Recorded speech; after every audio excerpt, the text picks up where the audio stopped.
I am sitting in front of this camera, no makeup, edges running crazy, because this video is about to be very real.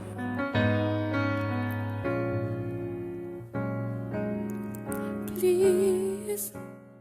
Time for me to address my flaws. Can't run forever. For this video, my facial hair video, I did want to give y'all more depth on some of the issues I had to deal with. Let's talk about the birth of my insecurity. See, me, I was warned about getting boobs and periods when it came to puberty, but along with that, I also got facial hair, and a lot of it. And I know, it's kind of weird talking about my puberty story, but it kind of plays into everything. Just bear with me. In 6th grade, there was this guy I had the biggest crush on. For privacy purposes, let's call him Future. Kind of did look like Future.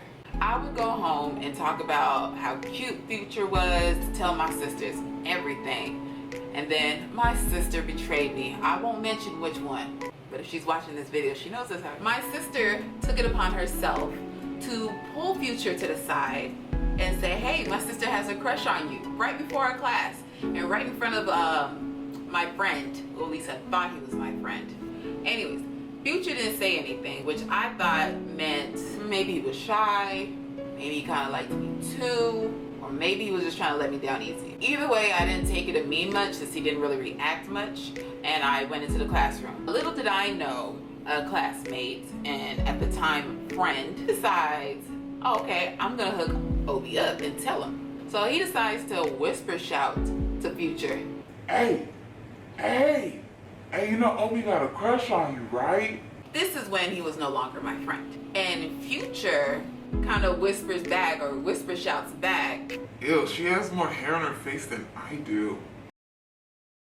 Needless to say, I was highly mortified sitting right behind him, hearing all of this, and at least 4 or 5 other people heard it as well and kind of started laughing. Hence the birth of this insecurity.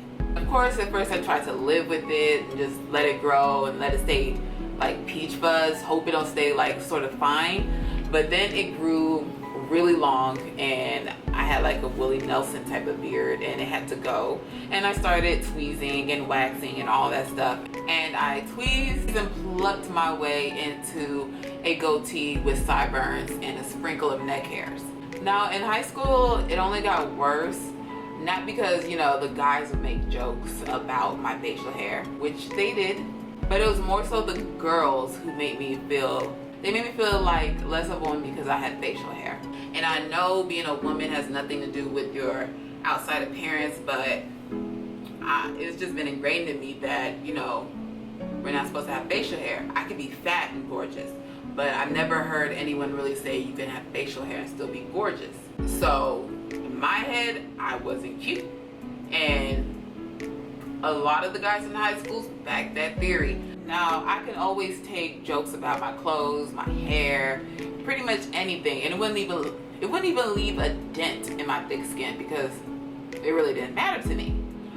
But the moment somebody made fun of my facial hair or even commented on it like in the slightest, I'd probably be in the bathroom crying, or I'd go home crying. My issue grew to a point where Brian could no longer touch my face. Like, I think I caught him looking at my lips, and in my head, he was looking at my mustache. But he said he was just looking at my lips, but it got to a point where as soon as I caught him staring at my lips, I decided at that moment, like years ago, that he was no longer allowed to touch my face. You know, your insecurity has to be really bad when the man you love isn't allowed to touch your face. Hell, I would even wait till he goes to sleep to tweeze or nair my facial hair off. So I decided that as soon as I got the money, I was going to get the laser hair removal done on my face. But my face is a very exposed area, and I decided to go with the Brazilian laser hair removal first. So that's why that video came first. But this was the one I've been waiting to do, like, for years. Now, before I found Ultimate Image through Miyaka, I did do some research on the local, like, laser hair removal centers.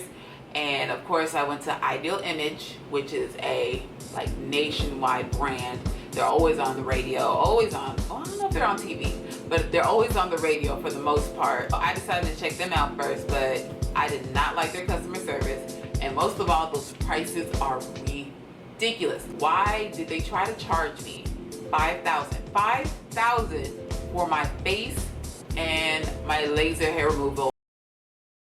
And then, like a sign from God, Miyaka calls me and tells me she found a laser hair removal place that she trusts and she's gonna go to. And that's how I found Ultimate Image. Now, I'll give you a brief story about Ultimate Image. This is what I don't like about them. They let go of the technician who did my laser hair removal for my Brazilian. And didn't tell me about it until I was there. Then when I got there, the lady that was doing the laser hair removal for my face basically told me I couldn't record. But you cannot video while I'm doing this. I'm going to close your eyes, draw on you, yeah. Okay. So, I'll try to get as much as I can. okay. I need you to send that video for me. Okay. Okay, we never done that, and that's good to have. Oh, of course. For good job videoing it. Okay. Now you have to turn it off because I want to turn on the laser, and it's not safe with the laser. Okay? It's not safe with the laser? Yeah. Keep in mind, I did just record my Brazilian laser hair removal. So I asked her, why can't I record? She tells me, Because her manager wouldn't let her do it, and she has to get approval long before. and I told her I called 3 times prior to my Brazilian laser hair removal, which I already recorded, and asked 3 times if I can record, and she said yes. The receptionist said yes. The technician who did my Brazilian, Rebecca, said yes, and that's why I recorded that video. And then somebody else, I can't remember what the third lady's name was, but she said yes as well. So she was like, Oh, well, it's against company policy. where was this company policy when I recorded a Brazilian? And then she was like, Well, we just can't have you record. You just can't do it. so I was like, fine, I really want this done with the procedure. So after sitting in the car, I decided I wasn't over being lied to. So I decided to go back inside. So when I go back inside, I asked for the manager's name or the owner's name.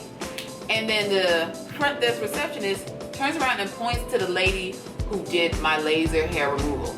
Keep in mind, this is the same woman who did my treatment who just told me she can't allow me to record my own session because her manager wouldn't let her.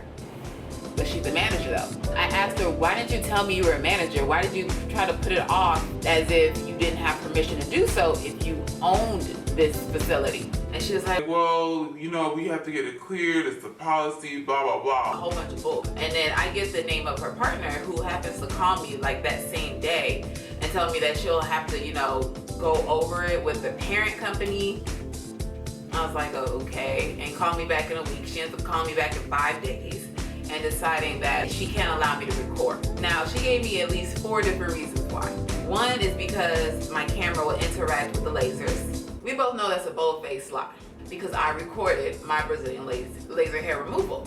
And then the other thing she told me was she couldn't allow me to do it because her doctor suggested that it can cause some sort of harm to myself or the technician. Again, a bold-faced lie because in the last video, no harm came to anybody. In fact, you could Google or even look on YouTube and see thousands of videos of people doing the exact same thing I did. After that, and she tells me I can't record, I decided I'm just gonna move forward with my procedures with this company. But if I need anything else later, I'm not going with them because I don't deal with liars. So now to actually move on with how my procedure went. They outlined my face with a white eyeliner, I'm assuming it's eyeliner, just so they could see where they were going to, I guess, put the laser. And even though they didn't mark it off, she did do a little bit of laser right between my eyebrows.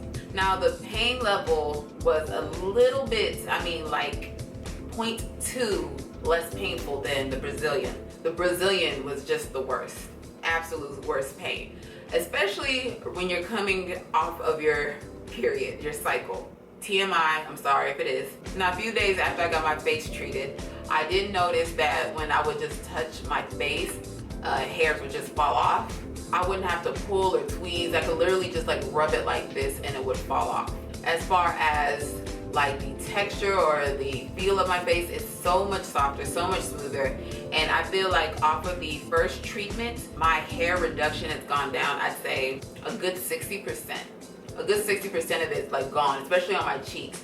The sideburns, I understand, is gonna be tough because they are really thick.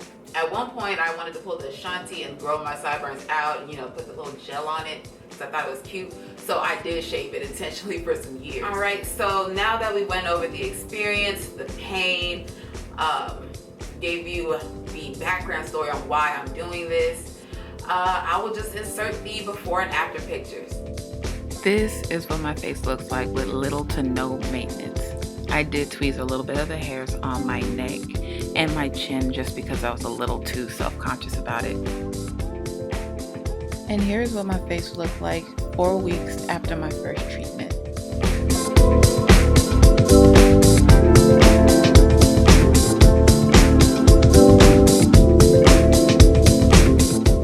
Thank you so much for watching. Don't forget to rate, comment, and subscribe.